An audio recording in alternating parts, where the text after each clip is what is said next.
This is the Tribe Mastermind, where we talk business, purpose, and passion with your hosts, Jordan Muela and Steve Welty. If you're ready to shift into a bigger future, then this is the show for you. So plug in, buckle up, and get ready to be. Back at it. Another episode in the studio. Steve, how you living? I'm living good, man. Life's good. What's happening? I'm excited to be talking to you about a topic that's been on my mind as of late. It's something that we've both come and lived through, and that is this. When we talk about growth, when we talk about marketing, it's juicy. Everybody wants it. There's a lot of conferences about it. We tend to talk about it on the level of tactics and strategies and one-off campaigns. And the further we zoom out, here's what I see, man. Here's my state of view and frame of mind on marketing, having been in this, particularly within the property management context for about a decade. Most folks are focused on trying to do something to other people in order to get something from them. And that more or less defines their marketing. Like, I'm going to do pay-per-click so that I can get more doors. Is it pay-per-click, or is it SEO, or is it direct mailers? Like, that's the level in which I'm going to have the conversation. My obsession, my focus is ops. That's where I spend my time. And I kind of come over here for a half minute, and I do a little bit of this activity over here. So part of it is a time and attention thing. Like, do you respect it as a craft, which would require your time, or is it a little side activity? But the epiphany that I had after that, which, like, that first point relates to operationalizing it. It's just like a function of effort and time.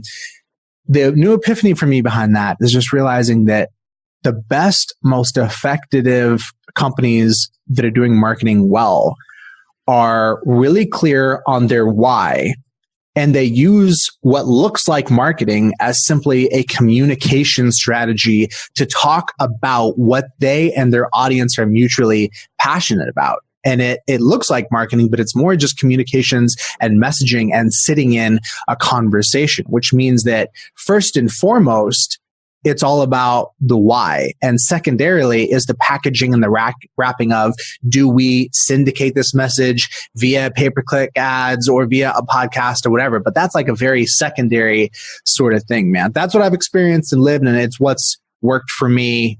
What's your feedback? Yeah, I feel you on that. I think as soon as you're starting down the path of, I'm going to do this so that I get this from somebody, and it's not really coming from an authentic place of service, I think you've already lost.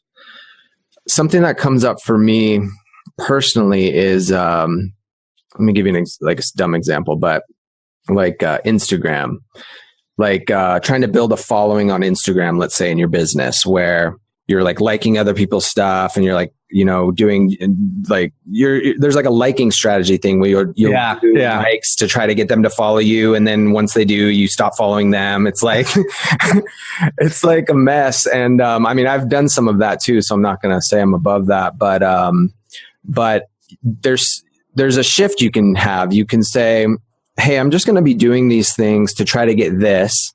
Or you can say, hey, I'm going to do this same thing, but I'm actually going to come from a place of service and a place of actual caring about other people and wanting to learn more about them, and, coming from a deeper place of service. So I think the people that are really winning are not trying to do this for that.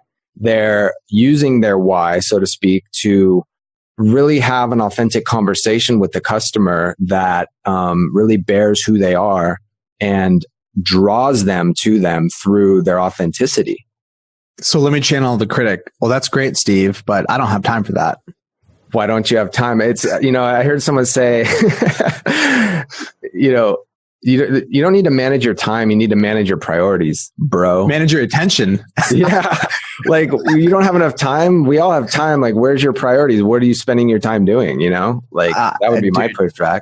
Bro, I'm so with you on that. Yeah. I had this epiphany a long time ago where I realized when I say that I don't have time, and just knowing how much time I do have, and the fact that this kind of came up for me when I was still single. I could work as much as I want. It's like, in many ways, it's not that I don't have enough time. It's that I have so much time that I feel like I only have time to make poor choices because there's no pressure, accountability for me to actually elevate the quality of my focus. I can do everything, therefore I do nothing well. Yeah. That's funny. Yeah, I've been really looking into that more as like the priorities versus the time that we have, because we all have 24 hours in a day. And so if we look at the buckets of where we're spending our time, and if you look at marketing as just an example, wouldn't you rather spend it being more clear about the actual impact you're looking to have in someone's life, and using marketing as a channel to actually make that impact? It's just, it's leadership, man. That's what it is for me. Right. I want to be spending my time flexing the leadership muscle. And you do have to choose as a leader, as the owner, like, where do you want to be focused? Do you want to be focused in doing? Do you want to be focused on answering owner calls and emails, putting out fires? Do you want to be focused on management, managing your team, coming up with new systems and processes? Or do you want to be focused on leadership, getting clear on the why, leading from the front, doing the work? What is the work that nobody else in your company will do? The work that nobody's emailing you about, nobody's asking you about, there's no pressure. It's all you. Either you show up and you prioritize, or it doesn't happen. That, generally speaking, is where the magic is at. And when I think about the value that gets created from focusing on messaging and connecting with the consumer, staying in communication, in relationship, in a dialogue with them about ideas that are bigger than what I do and what I provide, my service or my product, that's where the magic happens. Like, nobody cares about software or property management or whatever it is that you do. What is the bigger idea that you are committed to facilitating and inviting others to participate with you in? That is the entry point of things like loyalty, of what a brand gets created around, not just like service excellence. I mean, that's kind of table stakes in this day and age. Yeah, man, you said that really well. Let me give you an example. So at Good Life, or at anything I'm doing right now, I've been thinking a lot about, where is the why, or what is the why? And, what are we rallying around? And the thing that comes up for me is not living a life true to yourself. And that can be big, but we all have different ambitions and different things that fire us up, but we get bogged down in the day to day. We make excuses because we don't have enough time to do A, B, and C. But like, my 3 buckets are like music, tribe, and Good Life. But the common human theme is getting bogged down, like, let's say Good Life, and not living a life true to yourself because your business is running your life. In the example is your rental property. You're like, oh, it's not going to take that much time. I'm just going to do it myself. I'm going to figure it out. But if you can actually show the customer how much time that actually takes, the results that they're going to get are going to be less. And then the death by 1,000 cuts example is like, if you can give this to someone you can actually trust and free yourself up, you're going to have the more time to be there with your family, or to be doing musical theater, or whatever it is. I'm just super passionate, like, about figuring out what your passion is, or not just your passion, but just anything that lights you up, because we all don't know what our passion is. And putting that at the forefront of your life and living a life that's true to yourself. And I think people resonate with that. And so that's like one thing I'm putting out in all of my, different avenues, just bearing that, All right. So for me, I keep coming back to this idea of owning the outcome, which is really like a significant, I think that more or less is my life message when it comes to business, is owning the outcome. So you could say, well, like, I'm passionate about Frisbee. Like, what the hell does that have to do with property management, Steve? Like, okay, like, what does it have to do with property management? A lot. If you're really into Frisbee, I would put videos of you playing Frisbee on your website. Sure. I mean, I get that. Like, I actually invoked your name yesterday because I was talking to some folks about the concept of the letter of the heart, and kind of the way I internalize that is like, I own the fact that me, my personal interests, my life radically influences how this company is run. I own that. And therefore I want to share what I'm up to, what I'm thinking, and how that's impacting the company right now. So I dig that example, but I also think if we get off of Frisbee and we just say, what more globally on a human to human level, what act in the presence and in relationship to other humans turns you on? Is it teaching? Is it being a crying shoulder? Is it the act of empathy, sympathy? Is it waking people up? Like, there's got to be something more globally just in relation to human interaction that you're excited about. And for me, helping my clients think about how they can own the biggest possible outcome for their clients is what is really exciting. So doing that myself and helping others open up that possibility. That's why I've been willing to jump from one company to the next, because I'm like in pursuit of solving for the biggest level of impact that I can. That really excites me, man. Like, I'd love to hear you riff on that in relation to Good Life. Yeah. So with Good Life, one of the biggest changes we made that's had the biggest impact is just going full out transparency as far as who we are as people. And that's letter of the heart. That's putting our team on the main homepage of the website. That's doing, if you look at our blogs lately, 3 out of the last 6 are about California burritos, random stuff that's just has to do with our culture. And we're actually going to go deeper on that. I think Team Human is where we want to play. And so we're going to be doing a lot more content around just who we are personally, things we believe in the world, because this is a human to human industry. And I think when people see you living authentically, it helps them. It's like magnetic. And some people are going to think you're crazy, but the people that sign on are going to be with you longer. They're going to hire you to sell it. And they're going to probably want to look to you to buy the next one. And so when you put yourself out there, and I've resisted this for a long time, right? Because it's just so stodgy. Now that I think about it, where I was trying to put this professional image where no, we couldn't show that our team was younger, and there's all this fear around it. It's just so much fun. It's so much more fun to just play in the sandbox of just, this is who we are. We're throwing it out there. If you're with us, who's with us?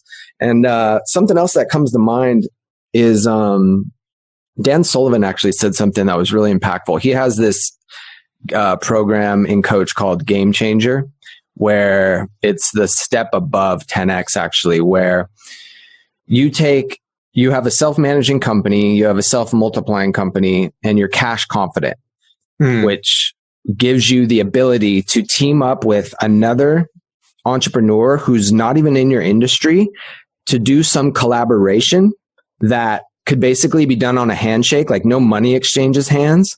You just use your capability and your capability to collaborate on something and have this 100x result. And the powerful thing is that how you're going to make money from it is not the important part. In fact, that's pushed ideally as far down the line as possible, because you're already cash confident. You know how to make money from ventures. Proven. It's proven. That's not the issue. So now you're actually able to focus all of your time and energy on the impact of your new offering and the service that you're going to provide, to where now you're just playing in a blue ocean where nobody's at, because everyone's over in this red ocean of, how can I run this marketing campaign to get enough clicks to sell this many widgets? It's as soon as you're making that your full focus, I really believe you've already lost, because you're subconsciously thinking, how am I going to take advantage of this person to get what I want? Or how, it's not coming from a true place of service. And so that's kind of some things that come to mind for me with that. I dig it. I just know it's a more fulfilling game to be playing, to be sharing from the abundance of the heart, to not be constantly in a state of scarcity, and to view marketing and sales at its core. This is about persuasion. This is about belief. This is about selling other people and being in relationship with you. And what does that require in any other relationship in your life?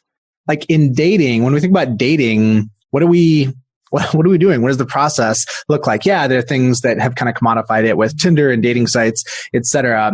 But in general, we're talking about a process of progressive vulnerability leading towards more and more intimacy, where eventually you know whether or not this is a fit for you. But in the marketing situation, instead of kind of viewing it and accepting it as being that way, we want to withhold a lot of ourselves and make it much more like transactional. And then we wonder why people commodify us. We wonder why it's just a price conversation, even though we've been so unwilling to share much about ourselves and our vision, or to invest in our vision, right? Don't wish it were easy, wish you were better. Don't wish you had less problems, wish you had more skills. Mm-hmm.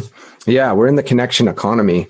And that's really inspiring and firing me up these days, because I just am a relationship person. It's like, I think that's why I'm in the service industry. I could probably come up with some product and sell some products, but I'm really in the human business. I'm really in the relationship business. And so this whole connection economy thing, that's something that's that we focus on a lot of Good Life. For instance, when we go on the appointments, we ask them the R factor question. If we were going to meet here 3 years from today, looking back over those 3 years, what would have had to happen for you to feel good about your progress?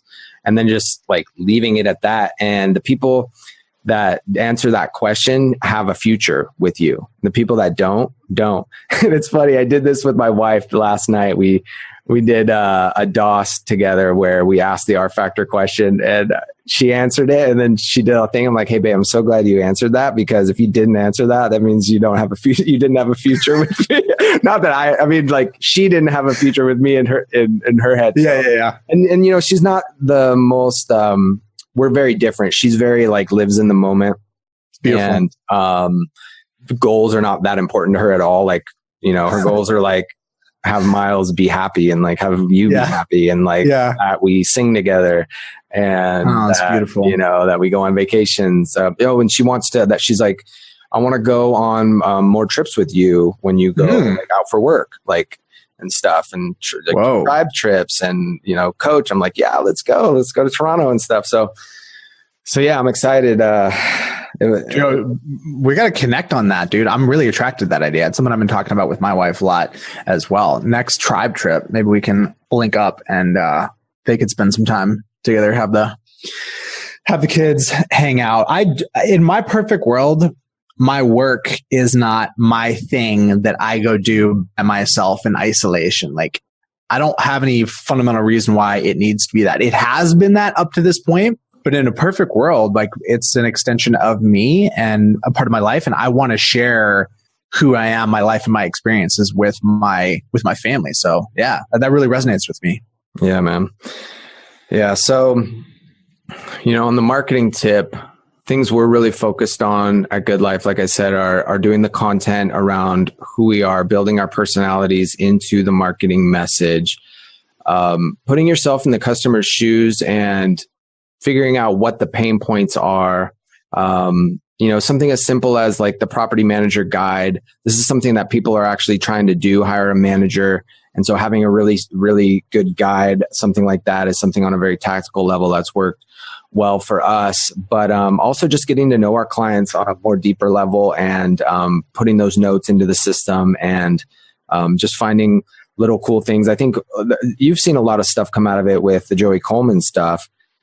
Anything new or interesting that you've seen that people are starting to kind of implement in their businesses?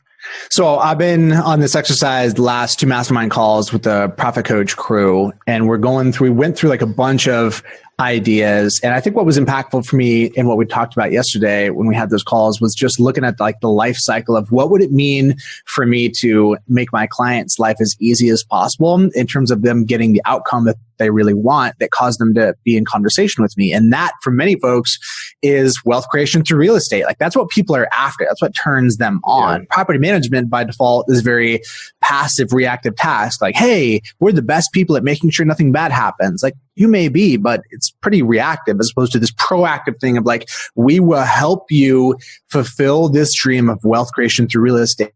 If that was your position, if you believe that that was the most exciting priority for the client that you could help facilitate, and you really were intent on doing that, what would that look like? What would you do? I mean, you probably consider some crazy stuff like turnkey. We don't have to go all the way down that path. What like short of like full blown turnkey would that look like? Would that look like making sure that you help them with taxes. Like you have a trusted CPA that you can connect them with and that you've interviewed and built a relationship with and are introducing those connections just prior to them to having to think about tax sort of issues, et cetera. Like that sort of stuff. Like, can you think of any examples where you guys have made ground or there are more opportunities around doing things to facilitate wealth creation through real estate that maybe other PMs haven't thought of or aren't on? Well, I think first off, just putting that out there is one of the most sexy things I can think of that can really rally your clients around. And even if you're not doing turnkey or not helping them buy more properties, just the fact that they're working with you means they're going to have less of a chance of burning out. Because when they burn out, they get out of the game. And the worst thing you can do or that can have done is that you do such a bad job for an investor that they get out of the game. So just freeing up your time and energy, we talk about a good life, so that one of the benefits is that you stay in the game. And so just holding on to this house, if you do nothing else and hold it for 30 years, that's going to go a long way to creating wealth for your family. And so that's something that comes up at a very simple level. But yeah, you can end up making it, your trusted advisor where you're helping them buy more properties and find those. Depends how, hardcore you want to get with it. But I think that's a bigger future that people are looking for. And so I think we can do a better job of even crafting that message too. This isn't just, don't let things go bad. I've heard you say that before, but even when you just said it now, it just resonates a lot more with me. I think that's how can we build that message? How can we build that future? Because how you can be a hero to people is helping them get more clear and confident about their future. And so a lot of times they have this house and they don't really know, they're just kind of holding it. Maybe they're an accidental landlord, but if you can provide some clarity around the capability you're providing as a way for them to ultimately have a bigger impact that they didn't even really consider, that's interesting. That's really interesting. I think the way that you help other people clarify their future is by clarifying your own. You said it depends on how hardcore you want to get with it. It's really a function of how committed do you want to be and how committed are you towards expanding new capabilities. I run into so many situations where I'll throw out an idea and folks are like, yeah, man, that idea is dope. Such a good idea. I'd love to do that. I just don't know how. And it's like, oh, okay. So like, you don't know how. And that's it. That's basically the boundaries of what is possible for you. So you don't know how to do something. I'm in that situation regularly at like what is relative to my current position and my current vision.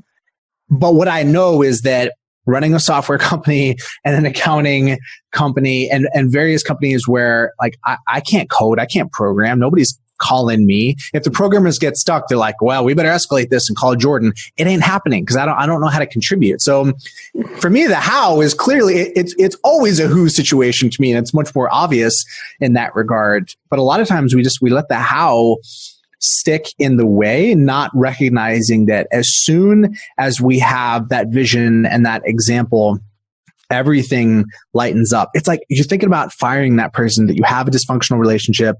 You know that you need to let go, but you're stuck. If you met and you had one highly qualified candidate that could replace that person, all of a sudden it'd be such an easier decision because you have something to compare it to. It's about vision. Yeah, I think you nailed it. And when we're doing our performance reviews next week with a lot of the people on the team, that's something I made some notes about to really focus on, because I'm not even taking the lead on the performance reviews anyway. I'm like, okay, what's my part now as the CEO? And, we've thought about, oh, Steve, do you need to be in these anymore? I'm like, hell yeah. Like, this is where I shine. I really want to be helping mold the team and creating that future, that vision. And some things that come up for me is make sure they stop doing things they hate. So we ask, like, what don't you like doing? Like, this might seem radical, but we want to find out, what are you doing that you hate and you have no passion for? Because the longer and the more you do that, the bigger the chance that you're going to end up leaving. And you're going to create substandard service. Now, it's a journey. So we don't like hire someone. Ideally, we hire someone right off the bat and they're 100% unique ability, but that doesn't always happen, especially in different management roles. Like not everyone loves to be processing applications or taking angry tenant calls. But we ask them, and then we also ask them, what do you most enjoy doing? And so we want to continually form them into those things, having them do those things more, and then explaining the vision to the company. And the vision is not get to 1,500 units. Like that's not that inspiring, you know? The vision is to change the lives of 1,000 customers and helping them build generational wealth through real estate and helping them live a life more true to themselves. And we do that by doing all of those things ourselves, living a life true to ourselves, understanding what our core capabilities are, what our unique ability is, spending more of our time there, and then, building wealth creation through real estate because you got to invest in something. And we're like insider trading, right? Like Clint said, we're going to teach you how to buy properties. We're going to teach you how to own real estate as someone that lives here or works with us. And if even if you're not interested in that, maybe you're in marketing or something, you're not interested in that, we're still going to give you a vehicle to buy into a 401k or whatever. So that's just some things that come to mind for me. This is reminding me of the book, The Great Game of Business by Jack Stack. I was on a 2-day road trip driving a car home from Florida last weekend, and I listened through that book. It was awesome. Loved it. One of the things he talked about is this idea of asking, like, what do people not want to do? And then investing in automation in those areas. Like if you have a job that really is unpleasant and nobody wants, maybe that's a great opportunity for you to make that kind of daunting financial investment in automation in that area. And then the aspects of what somebody doesn't want to do could more purely be seen as guiding kind of where they need to fit into the company, as opposed to them just identifying something that's just inherently unpleasant. Yeah. And one of the biggest takeaways I had recently when I went and saw Dan Sullivan up in Toronto is, man, he can say things so brilliantly. He said, there's no competition for being interested in people. Everyone's trying to be interesting. So if you're actually just interested in other people, oh man, there's a freaking blue ocean of just opportunity out there. And so again, with anything else I'm working on, I'm putting it everywhere. I have like the Post-it note and I have like this reminder, but go be interested in your team. Like what the hell is going on with them? What do they like? What do they don't like? Where are they trying to go?